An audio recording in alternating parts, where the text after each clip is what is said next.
When Kiwami becomes a curse, I've spent almost 20 years walking through Kamurocho, Okinawa, and every city Ryuga Gotoku Studio has built with obsessive care. I defended this series when it was niche. When Yakuza 3 came west with massive content cuts, when people mocked it as Japanese GTA, I celebrated every remaster, every late localization, every small victory. So saying this hurts, this isn't purist rage. It's disappointment. Yakuza, Kiwami 3, and Dark Ties isn't just a weak remake. It feels like the moment the franchise stopped respecting its past and started calculating it. And the worst part? They know Yakuza 3 Remastered is being delisted individually when this launches.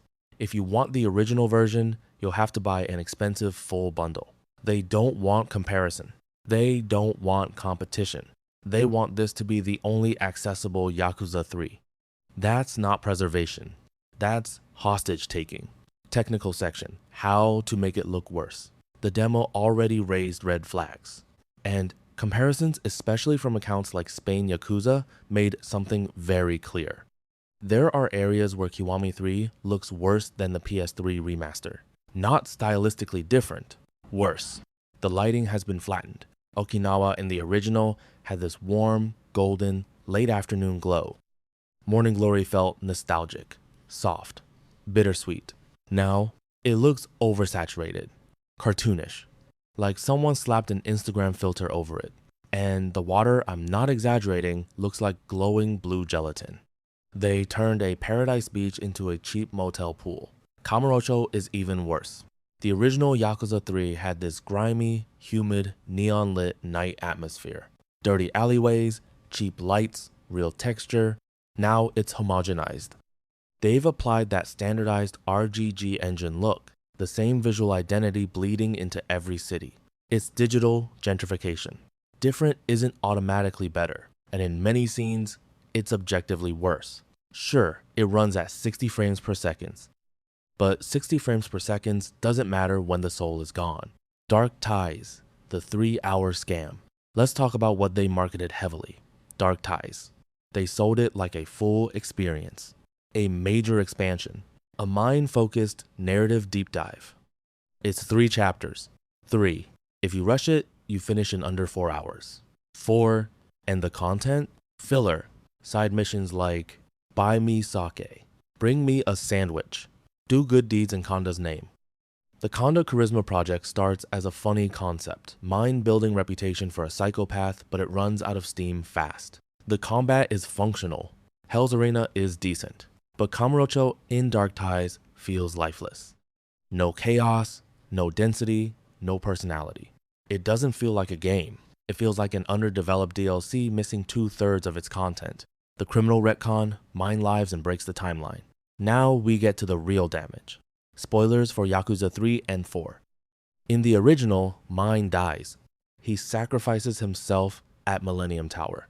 It's tragic, poetic, final. In Kiwami 3, Mine survives. He joins the Daidoji faction.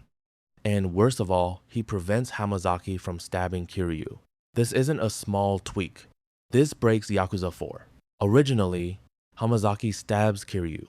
Hamazaki goes to prison. Saejima meets Hamazaki in prison. They form a bond. Saejima escapes. The 10 billion yen conspiracy unfolds partly because of prison connections. If that stabbing doesn't happen, Hamazaki doesn't go to prison. Saejima never meets him. The prison bond never forms.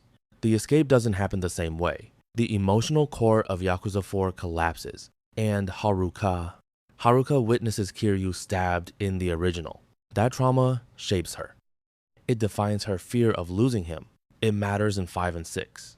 Removing that trauma doesn't protect her. It flattens her. This isn't a minor retcon. It's rewriting continuity. And the director publicly said there wouldn't be major story changes. That was not true. The Kagawa controversy. We can't ignore this. Teruyuki Kagawa, the actor portraying Hamazaki in this remake, admitted in 2019 to sexual assault. This wasn't rumor. He admitted it. There were photographs, public testimony. A second victim later stated she never received an apology. And RGG not only cast him, They adjusted the character model to resemble him more closely. When questioned, director Ryosuke Horii said they wanted someone who made you think, wow, what a creep, and that Kagawa's performance was fun to watch. That statement is deeply uncomfortable.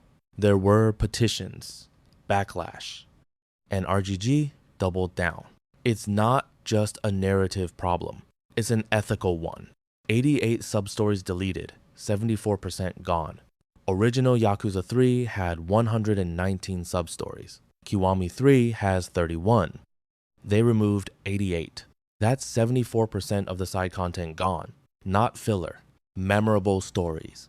The transgender substory where Kiryu showed unexpected empathy, gone. Mac, the American fisherman, gone. Komaki, the legendary master who teaches the tiger drop, gone. Replaced by a random NPC. That's not modernization. That's erasure. Yes, the orphanage editions are decent. Cooking, bonding, helping the kids, that works. But it doesn't compensate for amputating 3/4 of the game's soul. And Rikia. They redesigned him into a generic anime pretty boy. Rikia wasn't supposed to be pretty. He was awkward, earnest, authentic. Now he's sanitized. He looks better.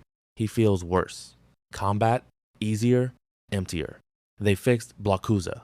Enemies don't turtle endlessly anymore. Combat flows better, but they gutted its depth. Fewer heat actions. Important abilities locked behind progression trees. You have to unlock basic mechanics that were standard before. So yes, it's smoother, but it's mechanically thinner, more accessible, less expressive. The dirty move, delisting the original. And here's the final insult. Yakuza 3 Remastered will no longer be sold individually. If you want the original version, you must buy a full, expensive bundle. That's not preservation. That's burying the competition. If your remake were truly superior, you wouldn't need to hide the original. Conclusion, I can't recommend it. I can't recommend this to veterans. It will hurt. I can't recommend it to newcomers. It breaks continuity. I can't recommend it to people who dislike the original. It doesn't fix its core identity, it just simplifies it. This isn't incompetence. It's disrespect. Disrespect for narrative coherence. Disrespect for legacy. Disrespect for the player. Score, 4 out of 10. And that's generous.